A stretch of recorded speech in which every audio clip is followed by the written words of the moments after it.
Welcome to the Bright Ideas Podcast.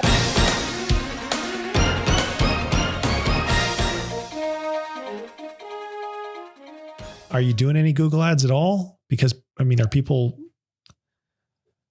We used to spend a lot in Google ads, and it's something we've kind of gotten out of a little bit. We make sure, if you search Kanga or anything related, you'll find us, but we were not able to get any profitable cost per click campaigns up, or really anything comparable to what we're able to do on Facebook. So most of the success we saw on Google was indirectly or directly a result from Facebook ad spend. We have other things that we do, but I think Google is something that we could look into a little bit more, but we've kind of not made it a priority quite yet.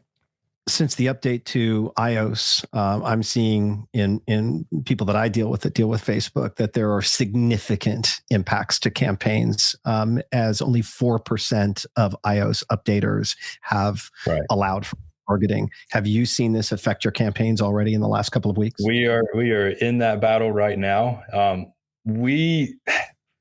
Our theory on it, kind of approaching it, was that content is already king, but content is going to be even more important in an age where you can't specify exactly who's going to see it based on your best preferences, right? So having a super high quality piece of content that's going to be more relatable to more people, to a broader audience, is going to be even more important than it ever has been.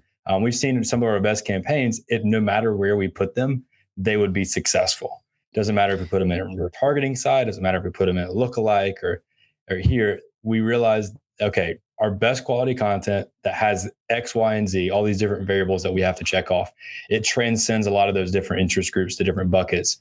And so now our strategy is a lot more focused on the interest group, a little less on the lookalike algorithms and things like that, just kind of going more bare bones fundamental and really focusing on the creative and making when sure you talk about when you talk about content, there's a difference in there's ad content, creative for ads that are meant to, that have calls to action. Then you have companies like Red Bull and GoPro, where they actually create actual content with no calls to action. They have become content companies. In fact, I would argue Red Bull is an entertainment company that just happens to make its revenue on a drink. So with your brand and the fact that there is kind of lifestyle surrounding it, the outdoors and fun and parties and kind of all beer and all of that stuff, do you only think of content in terms of ad campaigns and ad creative, or do you also think about content maybe in baby terms compared to companies like Red Bull and GoPro? Yeah, we definitely have a more of a long form model as well. I mean, we have our own podcast, the Business 101 Fun podcast. We have seasons every once in a while. We have a series, kind of like a vlog series called The Fun Factory, that we've used to kind of document our journey to this point. We got a NASCAR truck out in Iowa. We documented the journey. We did some behind the scenes Shark Tank stuff. So we definitely love the long form. Our favorite type of content, I guess you would say, is actually TikTok right now.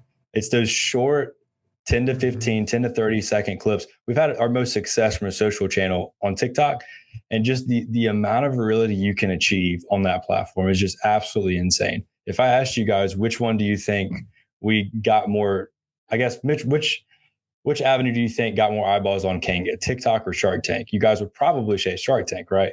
No, as most people TikTok would. It's actually TikTok. Yeah. But are you able to track attribution of sales back to TikTok? I mean, it's one thing to talk about the vanity metrics of the views and the virality, but I want to know about attribution and how are you kind of tying a line back to say, okay, we actually know that this sales increase or whatever is because of TikTok. Are you able to do that? We don't have a direct quantifiable metric. We see spikes in traffic when we have videos go viral, but the thing is we don't pay for TikTok ads. We just do organic. So our entire goal with TikTok is just general awareness, just top of the funnel, everyday consumer, mass awareness, so that when we hit them again later through one of our other means, it's a little bit softer of a person to convert. So Stefan stole my thunder a little bit on some of the questions that I wanted to ask, but I'll pick at the bone. That's what happens when you don't send me your questions in advance, and then I'll stay away from them. They're all good questions. This is great. In the world of SaaS, SaaS companies are starting to realize that media, long form content, like what Red Bull is doing, is a valuable asset. HubSpot recently acquired a company called The Hustle. And so I'm wondering, and you're already, because Stefan stole my thunder, the rotten bastard. he went and looked smart ahead of me. So you're already creating some of this content. But my question that Stefan didn't think about is, have you thought of making a media acquisition? Maybe it's a website that just happens to have a lot of traffic that's poorly monetized, and the traffic that it has would be great traffic because it would align. And then you could literally just put your ads all over that site, and you could either continue to produce content because it's relatively easy to do. Have you thought of anything like that? We haven't gone that route, and that's something that's going to actually spark some ideas in my head. So I really appreciate the direction on that trend. So that's you're saying I outsmarted Stefan. That's what you're. I think you outsmarted all of us here. That was impressive. It's not hard. Okay, really not hard. Very cool. You have set a very low bar. I hope the audience is having as much fun as we are. So I bring that up only because I've seen it done before. HubSpot obviously is a big example recently, but I also know of a fellow here in my town who's in the e-commerce business. He owns a number of micro brands, and that's his primary go-to-market strategy. He doesn't think, I'm going to make a product and then how can I market that product? He goes, where can I find an audience that I can buy and own? So I don't got to rent it, because basically ads is just renting it. Where can I find there's an audience. I'll buy that one. And now what does that audience want to buy? And then I'll just figure out how to make what they want to buy. And I don't know. I don't have type of approach. Yeah, I don't have insights into his financials. I don't know how well it does, but he's been taking this approach for years. So I got to assume it's working for him. So you should interview that guy. Yeah. Chris Guillebeau. I mean, that sounds like I'd like to know all about, but I don't know where you find audiences for sale. I'm buying audienceforsale.com as we speak. You find it at Website Closers, and you find it at all the website flippers or something like that. There's a bunch of website brokerages. If you just Google website brokerage, you'll find them. bizbuysell.com, although not really the best. You can find them, or you can, taking a page out of an interview I did. The problem when you're trying to buy an asset that is publicly listed for sale is what? Competing buyers, right? And if it's a really valuable asset, you'll have a bidding war. I know this now because I'm actually trying to buy a house in the Bay Area, and it's just a ridiculous, so many bids I actually gave up. But so I interviewed a fellow who owns a company called Elements Brands. His name is Bill D'Alessandro, and his growth strategy is growth by acquisition. He doesn't create brands from scratch like you. He just buys them. But the way he finds them to buy is brilliant. And I'll explain it in a real short way. What he does is he networks with local business brokers, the business broker that's in Tampa, the business broker that's in Denver, the business broker that's, name your town. Because what he's discovered is that sometimes the people that own these assets aren't the savviest and don't really know the best way to sell them. And so they Google business broker Tampa and they go give this guy the listing, even though this particular local business broker might not be the best expert, might not be the best broker to sell that online asset. And so he's built this network of people that he's constantly keeping in touch with. His team is keeping in touch with. You got anything? You got anything? You got anything? So that he's able to get deal flow without the bidding war that can occur when you list the website for sale on, whatever. And that whole strategy is not rocket science, and you could employ virtual assistants to do a lot of that legwork for you if you had the right processes that are in place. And I don't know what kind of software you could use for that, but Stefan, any ideas? Never mind. That's interesting. Let me get back to you on that one. Anyway, I digress. All right. So TikTok, big source of traffic. I'm just looking at notes here. Talking about TrackBack. What about SEO? Has that been much of a thing for you guys? It's something we're going to chart down a little bit more in the future. We have a blog that we've had running for a couple months now, just trying to get that habit built out. We've got a guy that's just done a great job so far with it. We haven't really done a huge SEO focus with it yet. We're just trying to get it more established, get the habit built out, make sure it doesn't fall by the wayside like it has in the past. Mm-hmm. That's something we're going to have to really focus on when it comes down to building out our SEO a little bit better. But yeah. Part of the struggle with SEO, as far as I'm concerned, is that it means there already has to be a group of people looking for that particular thing, and then you're writing content to be able to kind of serve up those long tail keywords.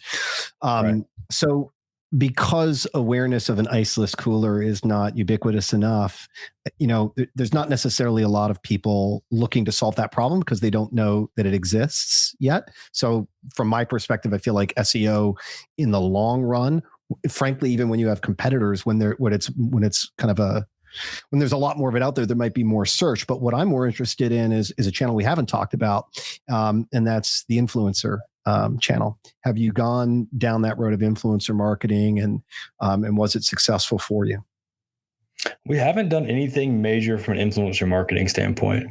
We've done a couple different, I guess, deals with people with more Instagram following and things like that, where it would be like a commission based cut of the sales they bring in and things. But well, you don't. We haven't seen much.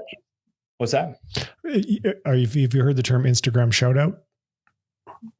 Yes. Yeah. I mean, you can literally just buy a post. You don't have to cut them in or anything like that. And those are going to be much easier deals to do, because then the person that owns the Instagram is just like, oh, if I make a post, I get money guaranteed. Yeah, that is true. I guess what we saw in the past too is when we did the percentage, we didn't get a lot of sales from it directly, to be transparent. And we did the percentage, we actually paid less than doing that flat fee, because it was based on the result of it, which the way the metrics we set up for that, it wasn't that great. It's not a strategy that we've really pursued in depth to this point. It's something that down the road we'll definitely look at. But our biggest source of, I guess, a influencer on social media is actually our customers, and it's our ambassadors. We have a big ambassador program we utilize for that. But also we partner with a company, I can't remember the exact name actually right now, but they actually plug into our website and they give a % off the cooler in exchange for the customer posting that on social media to their 1,000, 1,400 followers, to get more of an organic outreach instead of that paid influencer look. So it's more of a your ambassador program is a discount based on posts, based on participation? Two separate. Our ambassador program, we have a good group of about 400 college students right now and young adults that really just embrace the brand. They get a lot of perks for it, and they promote it. But we also have, for any customer out there, which could be for better or for worse, they can get a % off for posting their cooler on their social media. Yeah, I'm working with a brand now, a different space, but they have actually found success in working with some influencers. But what they had to do was put budget behind the influencer posts. So the influencers were doing the post, but they were also putting supportive budget behind it to kind of spread it far and wide, and they're achieving return on investment there. At the same time, I can tell you that there are plenty of stories of almost influencer marketing fraud, in the sense that the agencies sold this incredible story about how much lift and growth you were going to have. And in fact, it just wasn't there. It was tremendous vanity metrics, lots of clicks and engagement, but there wasn't a lot of sales. So it's still a slippery slope. And I think each company has to kind of dabble in and figure out if it's working for them. Right. Right. Absolutely. I just thought I'm going to make an introduction for you afterwards to a guy by the name of Tyler Sullivan. He goes by Sully. He's got a golf brand. And you'd mentioned you were getting traction in golf. I interviewed him, a year or two ago, and he was doing about 6 million back then. Super cool guy. Oh. If that's of interest, I'm happy to do that. Absolutely. Yeah. Without a doubt. I got to think that you and he could, do something pretty cool together. Like, we're always open to new ideas. And the reason I guess that we're golf clubs and a beer holder. Hey, that'd be perfect right there. Absolutely. It's a match made in heaven. I mean, you're playing around a round of 9 or all 18 holes, you need cold drinks the whole time. That's why we find success there. It's just a great use case. All you need is a 7-iron and a putter anyway. If you're at the I could slap those right onto your cooler and no longer have to schlep my clubs. Yeah. And now I've just got my case of beer. It fits right in the little box behind there too. Basket. Yeah. Perfect. I have a simple rule for golf. If you can play the back 9, you didn't drink enough beer on the front 9. That's my golf game. Very true. I can't play the front or the back, so I guess it doesn't really matter. My golf score and bowling score are similar, and that is a problem for both sports. Correct. But you're not trying to see which one you make the highest. So that's it. Yeah, there was a guy I used to golf with. He was telling me his strategy with golf was he was always trying to lower his average cost per stroke, which is to say the more strokes he made, the better he was doing according to his getting a deal on it. So what's next for Kango? What as we get closer to rounding out this hour, where are you looking ahead, and what do you think your biggest challenges? You mentioned right now that kind of inventory was a bit of a challenge that you're working through. What else do you see either as a challenge or a big opportunity for the future that you're starting to work towards long term? For sure. Yeah. So the scaling process is definitely a challenge for us. You mentioned that, it's great to have those multiple different distribution channels for that single product. Kind of maximizing those with that one single product is something that's going to be a challenge. Introducing the new products that we do have lined up around our product development philosophy and kind of our mission statement to bring fun and convenience to beverage cooling solutions. That's going to be a challenge to bring those new products to market and then plug them into those channels. And then on top of that, opening up new channels even on top of that. So Amazon being a big key player and then some other options that may come down the road. It's a challenge for sure to grow the business, but I think at this point, it's all fun. It's all exciting. I mean, we're getting to see our dream come true every single day. And when we started that thought of if only we could make it on Shark Tank, if only people would actually, think of this as a Kango cooler, the iceless cooler, and actually, find a need for the product. And so it's been cool to this point, but we're excited to see where it goes from here. Is big box stores part of the vision for the future? Do you want to be at all the Walmarts and the Costcos and whatever, even though what that means to your margins? Yeah, we like preserving the brand with all the investment we make in the long form content and all the, the different things we do across the board from a graphic standpoint and just the ambassadors and everything across the board. All that we've built to this point for the brand, we want to be very protective of that. Mm-hmm. We feel like that would be a challenge for us. So you can do a lot of things, but I'm not sure we could do everything well. So we do have to pick which route we go, pick which things we can become, excellent at. And then once we've mastered those, we can look at some other roads to pursue. But it's definitely an interesting journey. And that was one thing that I was going to give you a little warning about earlier, which I'll bring up now. When you go into brick and mortar retail, and just for context, so I have a business where I partner up with brands and we resell their products on Amazon. And we've been doing it for about 5 years. So lots of experience in this regard. And this is something we see all the time. If you lose control of your distribution because of the wholesale, now you're on retail shelves, there can be this real negative effect. And it basically happens. People will go and they will, we'll call it backdoor your product onto Amazon without your permission. And then they will, if you have a MAP policy, minimum advertised price. So let's say it's an Ace Hardware for $20. And then it gets on Amazon for $18. Guess what? Ace is not going to be too happy about that. And I've talked to companies who've nearly gone out of business because it got so bad. Like they had Walmart was 80% of their revenue. Amazon was 5% of their revenue. But because MAP was being violated on Walmart, they damn near lost, the MAP was being violated on Amazon. They darn near lost the Walmart account. So I think you're plenty smart enough guy to prevent that from happening. You talked about putting the right procedures in place and IP protection and all that kind of stuff. And there are law firms that specialize in this. If you need a referral, I can give you one.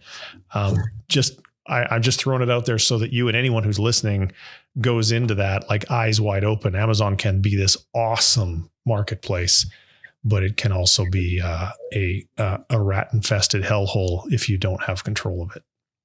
That's great advice. That's something we'll have to think about as we go that direction for sure.